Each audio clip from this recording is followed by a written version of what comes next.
अस्सलाम वालेकुम जी सज्जनों तो मित्रों तो बेलियो की हाल चाल है तुहाडा। अज असीं जनाब सियालकोट के इलाके भड़तकोट जो मौजूद आ पुली तोपखाना चौक च ते चले असीं जनाब पूरन भगत के खूह नूं एक्सप्लोर करन। ते साडे नाल जुड़े रहो, चल के अगे वेखने कि रस्ते च की चीज़ां ने काबिले दीद मुकामात सारे तुहानूं विखावांगे।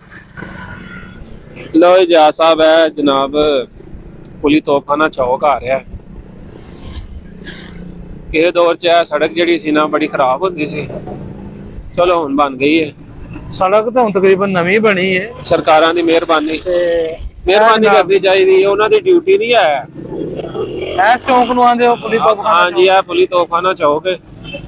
एक साइड दे कैंट नूं जांदी है ते अहां खब्बे पासे जाना है। भरतकोट का इलाका, भरतकोट दो पिंड ने, एक भरते ते एक भोत है। कहंदे इकट्ठे ही ने भरतकोट, बोलते इकट्ठे ही ने लोग भरतकोट। भरतकोट दो पिंड ने जां वड्डे पिंड ने, मतलब शहर ही ने के छांगा महंगा ओहदा इलाका भरतकोट दा शुरू हो गया डबल रोड।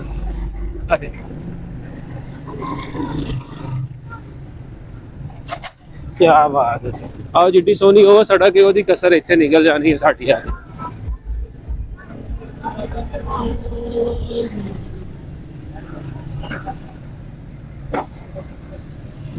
इस इलाके च जिया साहब बड़े बड़े स्कूल ने, जेडे ब्रांड ने ना, ब्रांड्स स्कूलों के वो सारे इस रोड के उत्ते ने।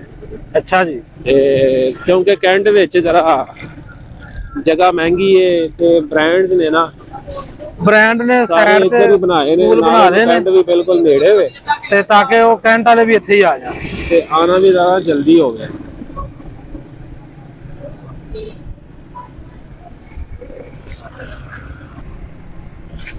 जनाब स्कूल शुरू हो गए ने, स्कूल प्राइवेट स्कूल सारे।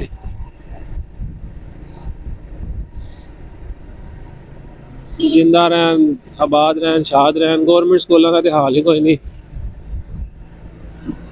गवर्नमेंट स्कूलों च सर दी सैलरी तो बड़ी ज्यादा लगदी है, सियासतदान होंदे सन, लेकिन फैक्ट्री है, क्वालिटी एजुकेशन नहीं मिल रही।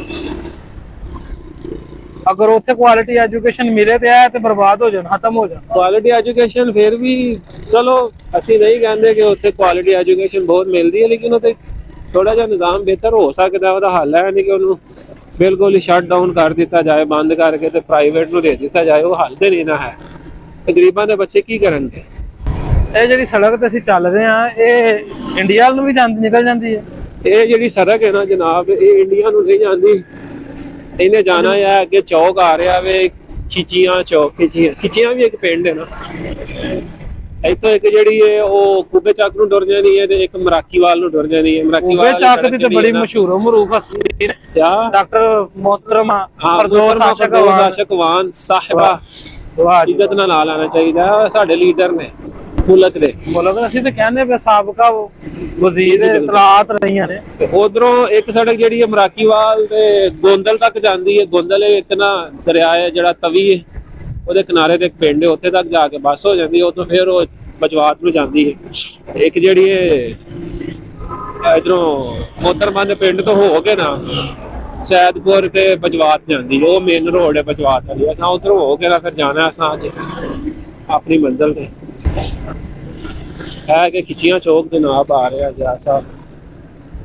ब्रेक लगता हुई है फैक्ट्रियां च, टाइम हो गया ना, लंच टाइम हो गया। चावां रोटियां सियालकोट के किसी भी शहरों बाहर तुम निकल जाओ, किसी पासों भी फैक्ट्रियां जरूर उत्थे होणगियां। भी शुक्र है अल्लाह, लोगों का रोजगार लगा है। हाँ जी बिल्कुल। और ये सिर्फ सियालकोट के लोग नहीं, जनूबी पंजाब सारा इधर ही है। हाँ जी, उन्होंने रिजक भी अल्लाह ने इधर ही लिख दिता है।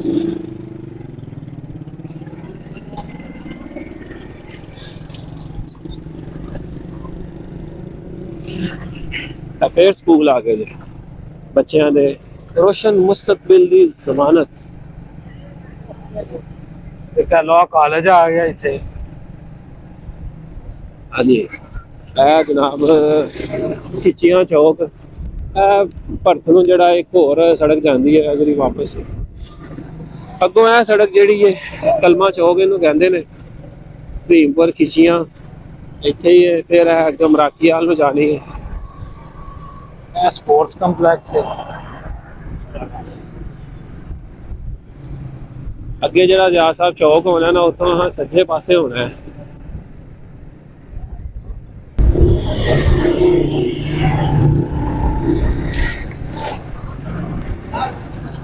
ਜਹਾਜ਼ ਸਾਹਿਬ ਇਹ ਵੇਖ ਲੋ, ਇਹ ਖੱਬੇ ਵਾਲੀ ਜਾਂਦੀ ਜੇ ਮਰਾਕੀ ਹਾਲ ਦੇ, ਇੱਧਰ ਅਸਾਂ ਜਾਣਾ ਹੈ।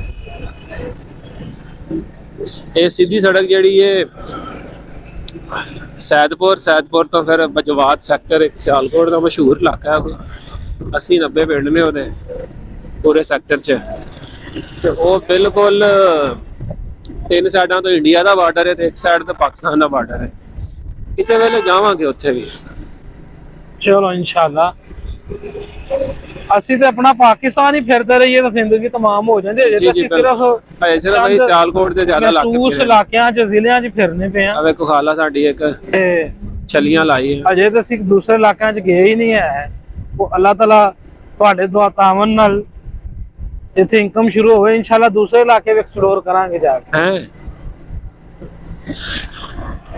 ਹੁਣ ਜਿੱਥੇ ਕੋਈ ਜੰਗਲ ਆਏਗਾ ਨਾ, ਉਹ ਆਰਮੀ ਦਾ ਇਲਾਕਾ ਹੋਏਗਾ, ਜਰਾ ਡਰ ਕੇ ਜਰਾ ਹੈ।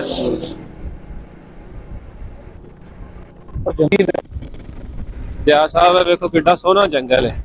ਹਾਂਜੀ, ਖੂਬਸੂਰਤ ਔਰ ਘਨਾ ਜੰਗਲ। ਸ਼ੁਕਰ ਹੈ ਕਿ ਇਹ ਸੜਕ ਬਣ ਗਈ ਹੈ, ਨਹੀਂ ਤੇ ਇਹ ਸੜਕ ਦੇ ਵੀ ਨਾ ਪੱਥਰੀਆਂ ਨਿਕਲਦੀਆਂ ਹੁੰਦੀਆਂ ਸਨ। ਅੱਛਾ ਜੀ।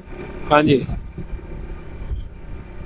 ਯਾਨੀ ਹੁਣ ਲਾਜ ਕਿਉਂਕਿ ਇਹ ਚੱਕਰ ਜਿਹੜੇ ਨੇ ਨਾ, ਯੂਜ਼ ਬੜੀ ਹੁੰਦੀ ਹੈ ਨਾ ਸੜਕ, ਕਿਉਂਕਿ ਜਿਹੜੇ ਬਾਰਡਰ ਸਾਈਡ ਦੇ ਪਿੰਡ ਨੇ ਉਹਨਾਂ ਦੇ ਕਾਰੋਬਾਰ ਤੇ ਹੈ ਕੋਈ ਨਹੀਂ ਇੰਨਾ ਜ਼ਿਆਦਾ, ਨਾ ਕੋਈ ਤੇ ਇੰਡਸਟਰੀ ਹੈ। ਉਹਨਾਂ ਸਾਰਿਆਂ ਨੂੰ ਸ਼ਹਿਰ ਚ ਆਉਣਾ ਪੈਂਦਾ, ਸਵੇਰ ਤੇ ਸ਼ਾਮ ਨੂੰ ਵਾਪਸੀ।